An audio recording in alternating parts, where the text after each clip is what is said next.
so many options, why choose Arizona State University? For me, the only online option was ASU because of the quality. Their faculty was really involved with their students and care about your personal journey. The dedication to my personal development from my professors, that's been extremely valuable to me. Earn your degree from the nation's most innovative university. Online. That's a degree better. Explore more than 350 plus undergraduate, graduate, and certificate programs at asuonline.asu.edu. Welcome to our deep dive.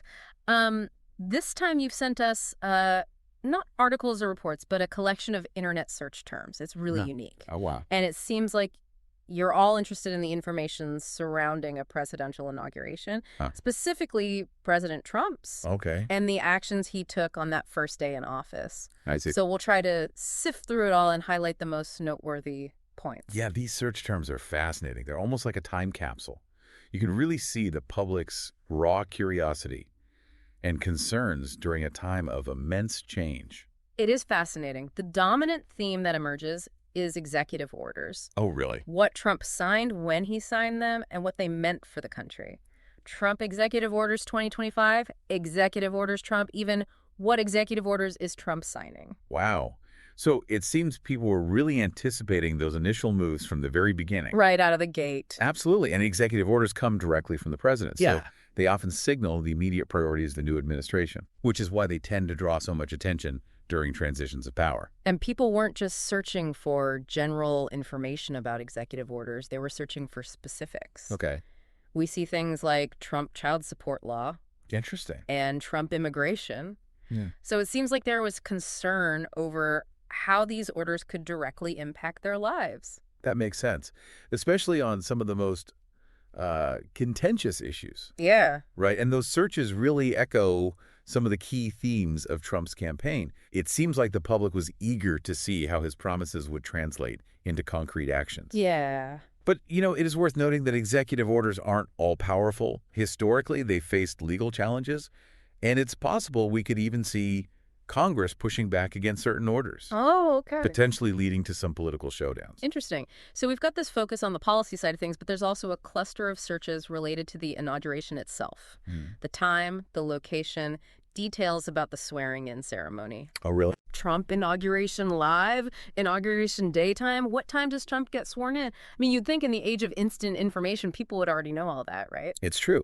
Even with the internet, those formal rituals still hold a certain fascination. You know, they represent a symbolic transfer of power. It's a moment etched in history. And it wasn't just calendars and clocks people were relying on. They were also turning to various news sources.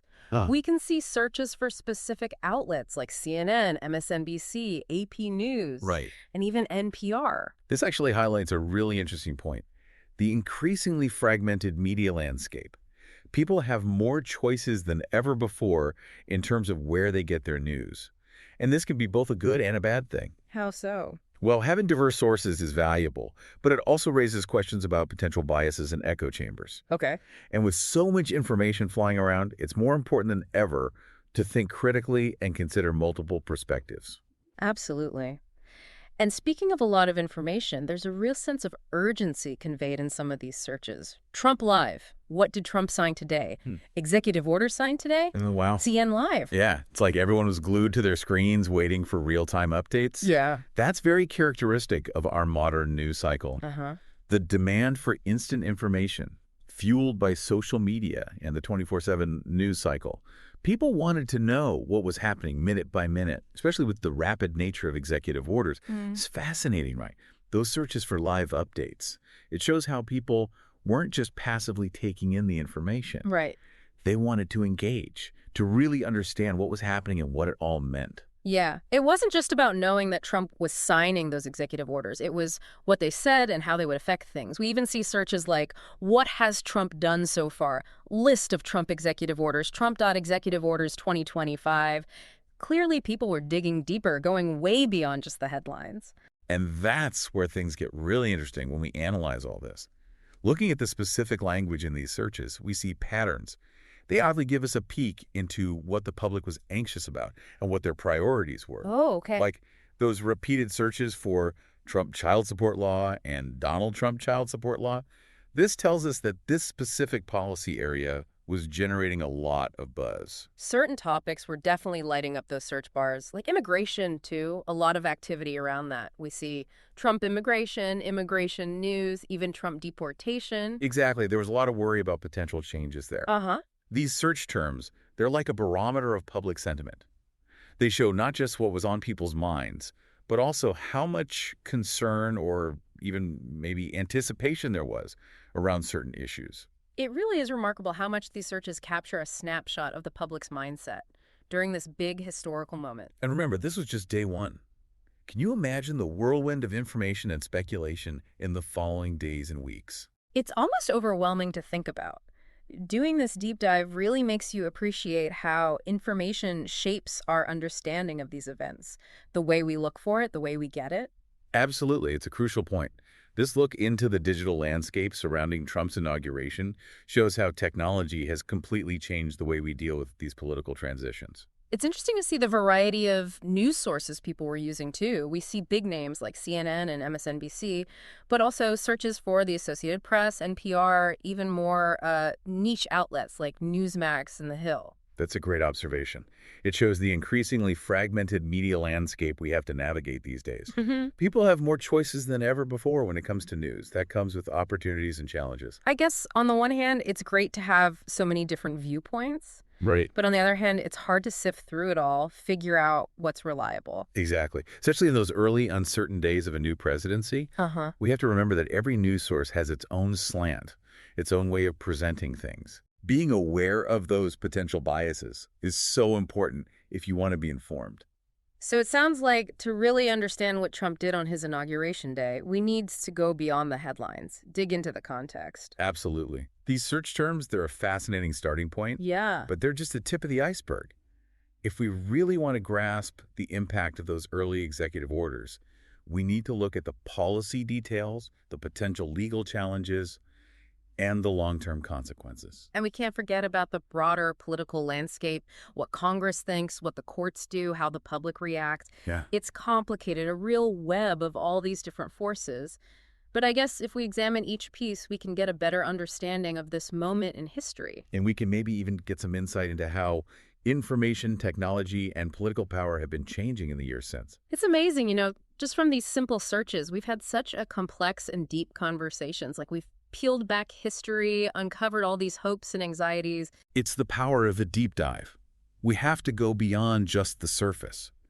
We need to consider why people were looking for information. What were their concerns during those crucial moments? One thing that stands out to me is the anticipation, but also the uncertainty. You can see it in these searches. People were ready for the Trump era, that's for sure, but there was definitely apprehension about what it might mean.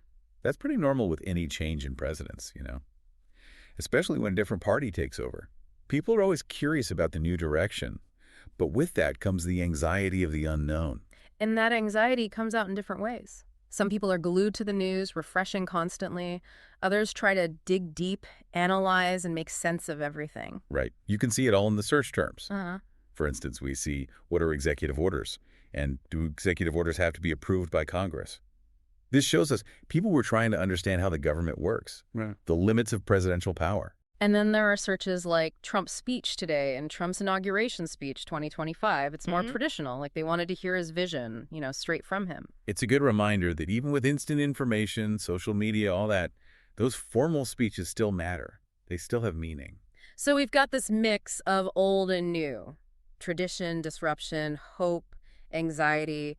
It's a lot to process, all happening on this one day. It is, and that's why we have to look at these historical events critically.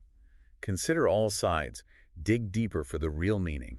By understanding those initial reactions, the questions people had in the first hours of Trump's presidency, maybe we can better understand what his term was all about. That's a great thought. Maybe these search terms, they're like breadcrumbs through history, helping us to see the bigger picture. Well, we've covered a lot today. I hope this deep dive has given you a new appreciation for information, for how the public thinks and feels, and of course, the fascination with presidential transitions. It's been great exploring these sources with you. And remember, this is just the beginning. Keep asking questions, keep digging, and I'm sure you'll find even more. Today is your lucky day. Today is the day that our $3 website works for you, paying you directly to your PayPal daily. Imagine $3 ongoing continuous payments to your PayPal account. Imagine falling asleep and waking up to $300 in your PayPal account. How would this make you feel? How could this help you? What bills could you pay? What kind of fun could you have? What does that retirement look like now?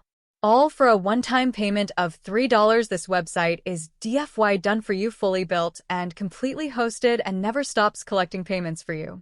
You have spent $3 on coffee on a regular, but that coffee won't help you create multiple streams of income. Click the link below.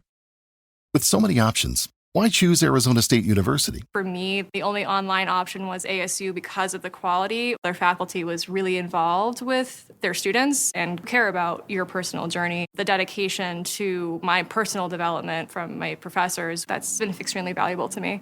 Earn your degree from the nation's most innovative university. Online. That's a degree better. Explore more than 350 plus undergraduate, graduate, and certificate programs at asuonline.asu.edu.